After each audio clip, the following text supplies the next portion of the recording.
everybody, Wendy Sellers here, the HR lady. Thanks for coming back and welcome to our new listeners.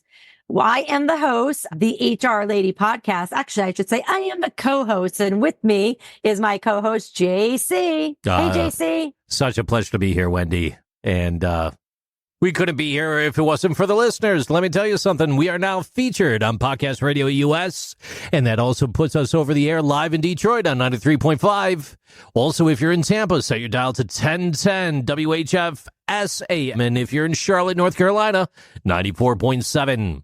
For those in Fort Myers or Naples, you could catch us over the air on 96.5 FM, 101.5, and 105.1 F. Wendy, good times. And with those good times aside, there's also a lot of hot times coming up this summer, right?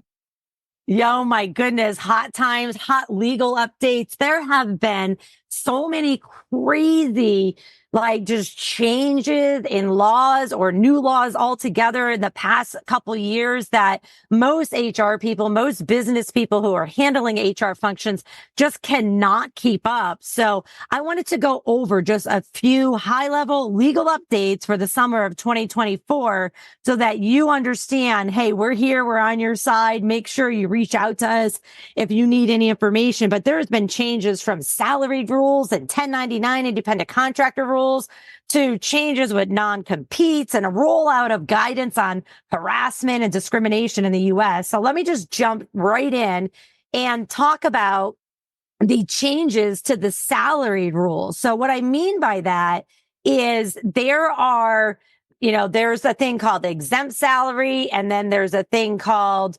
non-exempt, which is hourly. And I can't believe it because it changed not too long ago, a couple of years ago. It was all scheduled to be changed, and then they pulled back and made different things. And so everybody's going back and forth, back and forth. But right now, I have an article on my website, TheHRLady.com. You can go to my blog there, and you can also sign up for my newsletter.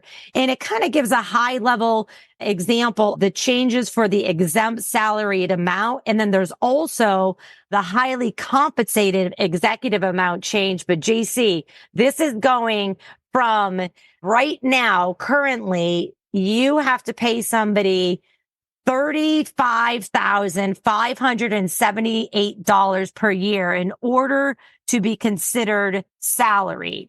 And how much? in 38? 35,000. Wow. 35,000. So right now, 35,578, which is a lot more than it used to be. Yeah. But here's the kicker. January 1st of 2025, it's going to jump up to 43,888. And that's not even the interesting part. Then in January 1st, 2025, it's going to go from 35,000 to 43,000 to 58,656. God. That is a huge, huge jump. So then it's going to go up again. It's going to go, they're done. There's more. There's going to go up again in July 1st of 2027. So you have a little bit of time. It's going to be updated every 3 years. So we don't know that amount yet.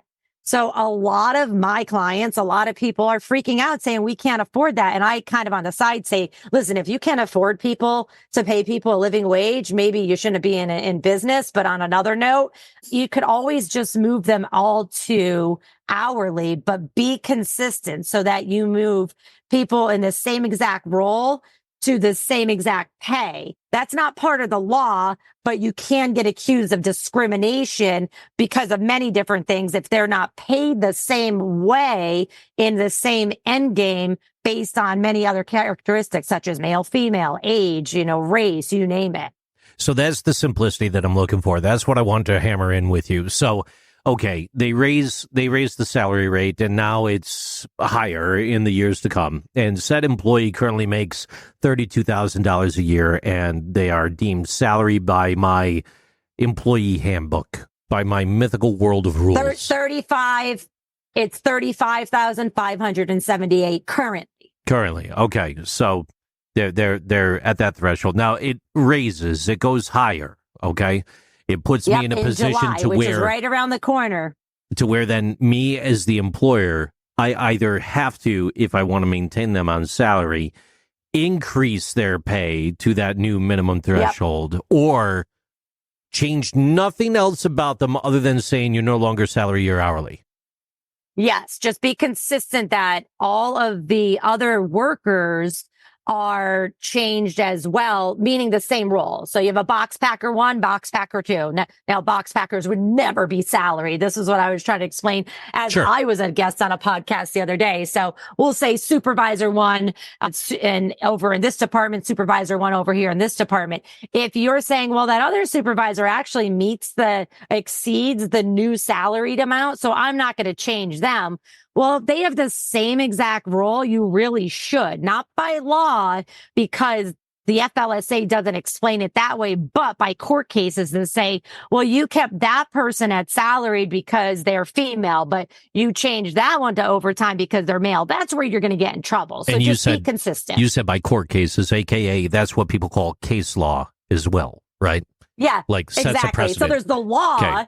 Yeah, there's the law. And if you're just reading the law, you're like, oh, okay, I can still do this. But what you really need to do is have a lawyer or some kind of experience that says, no, there's court cases, there's court law that says you have to go a step further so you're not being accused of discrimination. And then there's another category called the highly compensated exemption, which is HCE for short. And that changes as well. So the highly compensated total annual compensation will increase from the current amount of $107,000 and change to the new amount on July 1st of this year to $132,964. So that's a huge jump.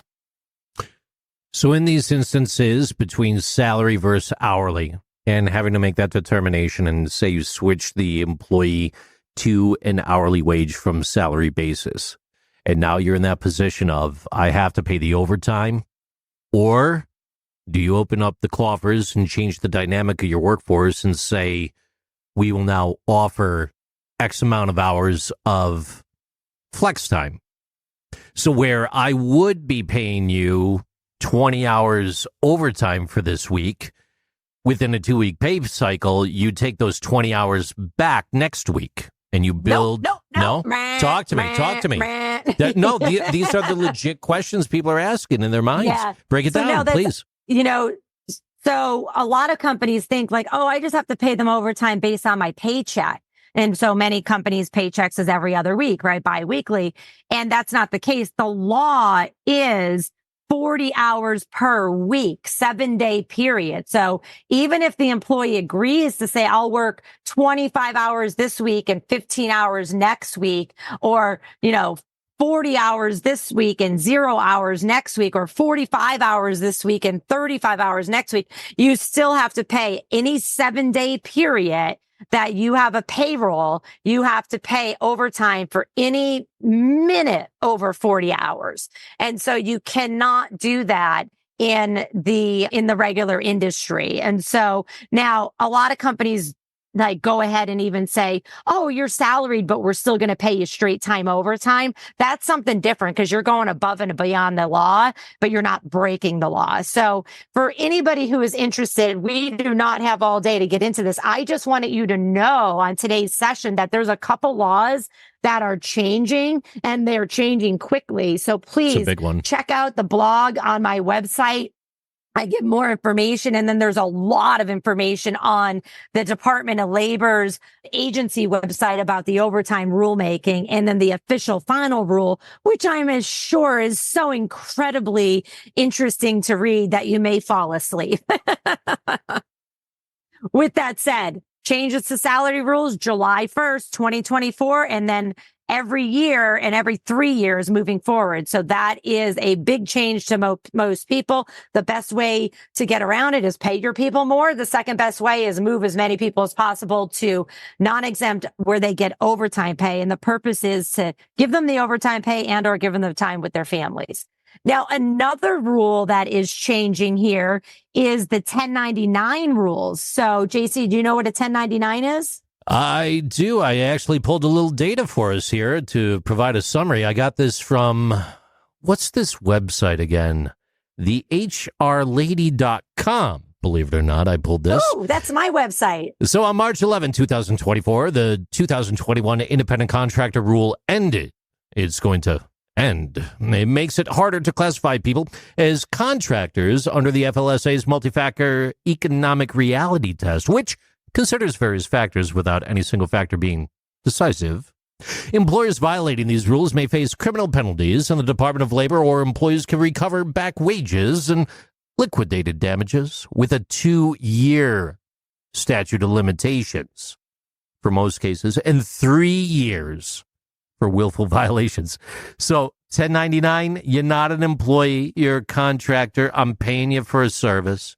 W-2, I'm taking care of you. Let's get a healthcare broker and run up some charges so you get false teeth or something, right? I don't know. Talk to me. Yeah. So here's the other thing that many companies don't understand, and it's not necessarily their fault. These things, they're complicated. They're all legalese. But, a lot of people think that, oh, well, this person I just hired wants to be a contractor. And so we agree on it and we could just put them as a 1099. That's the tax form that they fill out, is a 1099 independent contractor.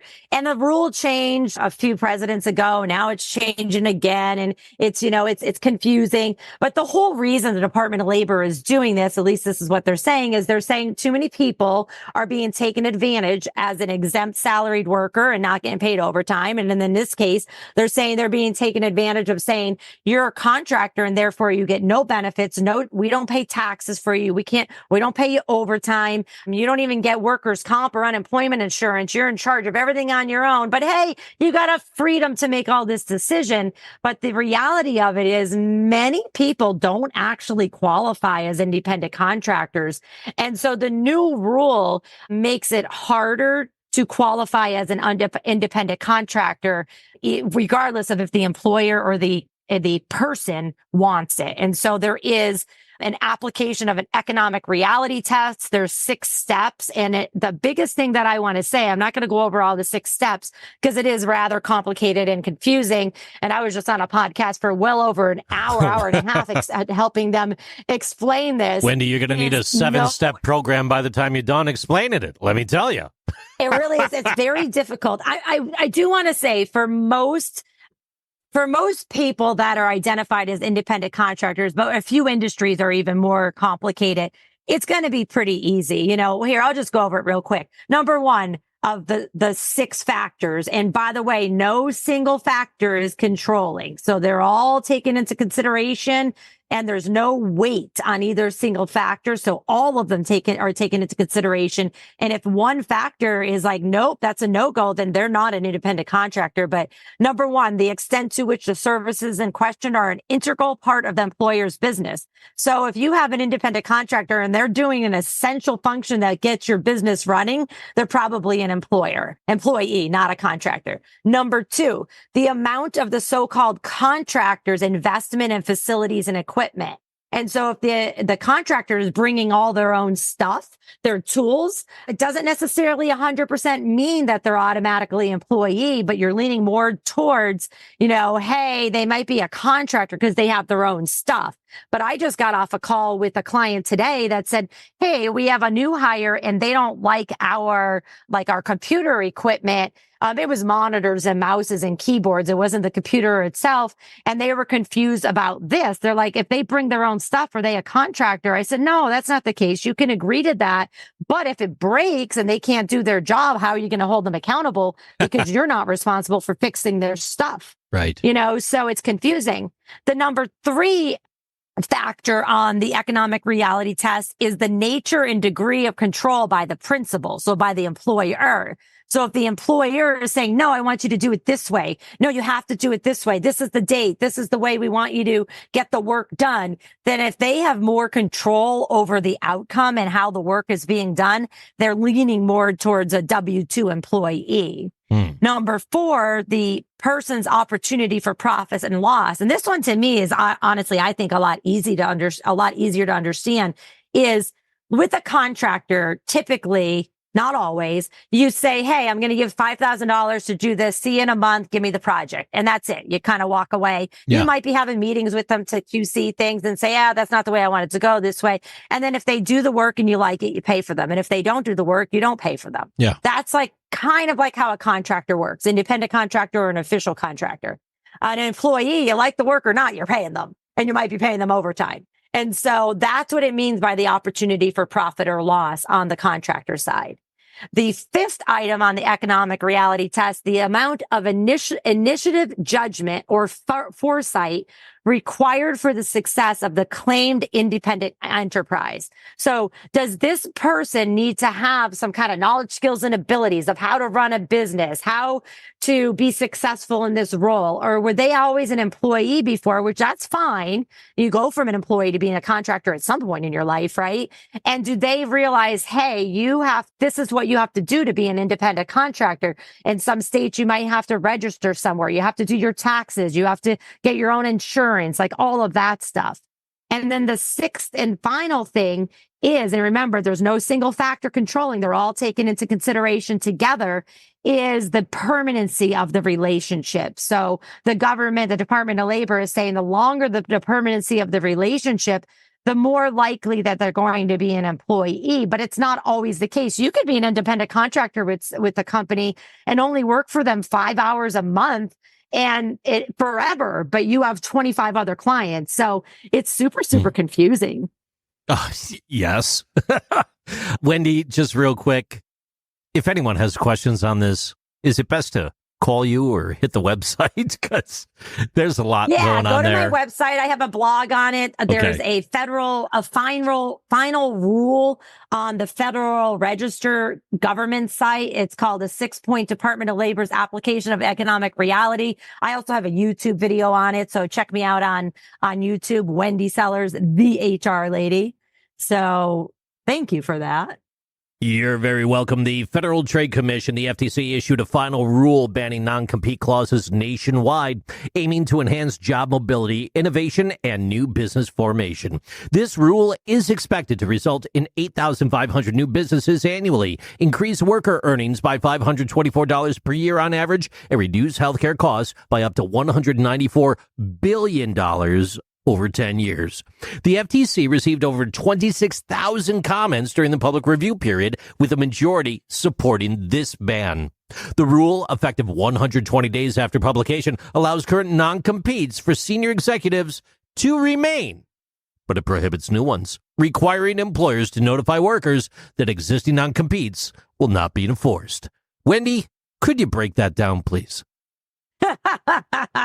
I wish I could break it down very simply in a couple minutes. The biggest thing that I want to say before we jump into further information on here is this is being fought. I don't know who's going to win. If I knew, I'd be buying more lottery tickets, so I would know the results of everything. But there is definitely a lot of court cases the day this came out. A lot of lawyers, employment lawyers that I know expect that it's not going to go through. But a lot of employment lawyers that I know say, no, it's a done deal. So we have a little bit of time to find out, like, okay, is this going to stay? Are we going to get rid of it? But if I were you at this point in time, I would just speak to your employment lawyer, or if you have a company lawyer, to say, what do we do? Because if this goes through, that means everybody in the United States cannot have non-competes. And what does that really mean? That means that it's going to be a lot more competitive. Now, so recruiting would be a lot easier for companies. You know, if you're a recruiter or you just recruit, sometimes you find a candidate and they say, I have a non-compete, and then you can't hire them if the non-compete is legit. Now, I worked for a company one point in time that was not a great company, and they gave non-competes to everybody, and it was 100% not legit. But a lot of people were afraid of it and stayed with them because of that. Like, imagine staying with an employer just because they gave you a non-compete. Like, are your employees going to be productive and happy? And no, absolutely not. They're not going to be happy to be there. And so many people do feel that this is going to even the playing field out like a little bit more for everybody, but who knows? We will find out for sure. Now, you can still have non-disclosure agreements. And so where you have your employees say, hey, you're about to come into our company and get access to all this confidential information. And while you're here, or when you're not here, X amount of years or forever, you are not allowed to disclose this information. And honestly, JC, that's what usually I find why people put in non-competes, because they don't want the employees to steal processes and procedures and take them to another company or to start a new company themselves. And so we're just going to have to wait and see where this is. So stay tuned. Connect with me on LinkedIn. As I find out more, I will definitely be sharing. Wendy, you had one more on your list here, isn't that right? About harassing people? Yes, don't do it. Any questions? And some changes there. I guess things are being expanded. That's pretty great. I've got a lightning round. This is going to take 60 to 120 seconds if you're ready. Or would you like to get into discrimination and harassment? Yeah, let me just talk about discrimination and harassment real quick. All I really want everybody to know is that the EEOC has rolled out guidance. And so there's no change per se in the harassment and discrimination laws today on this one, but they have rolled out a really great guidance on harassment in the workplace. And so they have made it, the EEOC have made it super clear what is considered harassment and discrimination. And they have a lot of examples. So I encourage you to read them. Make sure you go over it with your managers, with your employees, and then possibly even have a training on it. With that sound, now the lightning round. Absolutely. I'm going to try to do this in 1 minute. I might take 2. Wendy, you're more than welcome to jump in at any point in time. And if you do, it might take it up to 7 to 12 minutes. No, I'm only kidding. But seriously, jump in anytime. Texas, as of July 1st, 2024, the salary basis threshold for exempt employees will increase from $684 to $844 a week. And LRB, the joint employer standard, has been revamped, potentially resulting in more joint employer filings. Now, the future of the NLRB's joint employer rule is uncertain due to legal challenges and congressional opposition. A U.S. district court struck down the rule March 2024, reinstating the narrower 2020 standard. But the NLRB has appealed the decision. Congress attempted to block the rule, but President Biden vetoed these efforts. Business should review their contracts and practices to mitigate joint employer risk while awaiting final outcome. Wendy. Yeah. So the important thing to know with the joint employer rule is if you've had multiple companies that are owned by the same people or some of those people are the same owners, what that means in a big picture example here is you may have to provide all of those employees of all of those companies similar benefits. There's other rules too, but that's the gist of it there. Too easy. Heading over to California and Illinois, expanded paid sick leave laws are also in effect. Washington and California have added protections for off-duty cannabis use. Oregon expanded eligibility for leaves of absence. Those are not the ones from trees. And over in Illinois, the Paid Leave for All Workers Act, PLAWA, allows workers to earn up to 40 hours of leave per year, effective January 1st, 2024. Wendy? Back to you. Thanks, JC, for that additional information. Hey, everybody, we'd love to connect with you. If you're listening over the air, don't hesitate to reach out. You can go onto my website, TheHRLady.com, find us on my podcast as well. And you can drop me an email or connect with me on LinkedIn at any time. My email is Wendy@TheHRLady.com. Thanks for tuning in, and other thing I wanted to say here is if you think that JC has an amazing radio voice, which I do, I wanted to just remind you that he is an experienced event MC. And if you need an MC for your event, reach out by visiting jimconnors.net. Thanks for joining us.